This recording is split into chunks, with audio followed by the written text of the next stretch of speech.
തിരികെ വാർത്തകളിലേക്ക്. മോഖ ചുഴലിക്കാറ്റ് തീരത്തോടടുത്തു. ബംഗ്ലാദേശ് മ്യാൻമാർ തീരത്തേക്ക് സഞ്ചരിക്കുന്ന ചുഴലിക്കാറ്റിനെ തുടർന്ന് ബംഗ്ലാദേശിൽ റോഹിംഗ്യൻ അഭയാർത്ഥികൾ ഉൾപ്പെടെയുള്ളവരെ ഒഴിപ്പിച്ചു.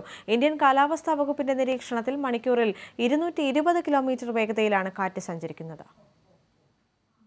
ബംഗാൾ ഉൾക്കടലിൽ അടുത്തിടെ ഉണ്ടായ ചുഴലിക്കാറ്റുകളിൽ ഏറ്റവും തീവ്രമാണ് മോഖ.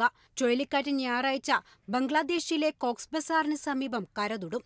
തീരം തൊടുന്നതിനു മുൻപ് കാറ്റിന്റെ ശക്തി ക്ഷയിക്കുമെന്നും അധികൃതർ വിലയിരുത്തുന്നുണ്ട്. കോക്സ് ബസാറിൽ 10 ലക്ഷത്തോളം റോഹിംഗ്യൻ അഭയാർത്ഥികളാണ് കുടിൽകെട്ടി താമസിക്കുന്നത്. സ്ഥിതി മോശമായി തുടരുന്ന സാഹചര്യത്തിൽ ഇവരെ ഒഴിപ്പിച്ചു. മ്യാൻമാറിൽ നിന്ന് കയ്യിൽ കിട്ടുന്ന സാധനങ്ങളുമായി ചുഴലിക്കാറ്റിനെ പേടിച്ച് ആളുകൾ പലായനം ചെയ്യുകയാണെന്നും റിപ്പോർട്ടുകളുണ്ട്. ചുഴലിക്കാറ്റിന്റെ പശ്ചാത്തലത്തിൽ വിമാന സർവീസും മ്യാൻമാർ റദ്ദാക്കി. തമിഴ്നാട് ഉൾപ്പെടെയുള്ള കിഴക്കൻ തീര സംസ്ഥാനങ്ങളിൽ അതീവ ജാഗ്രതാ നിർദ്ദേശം നൽകിയിട്ടുണ്ട്.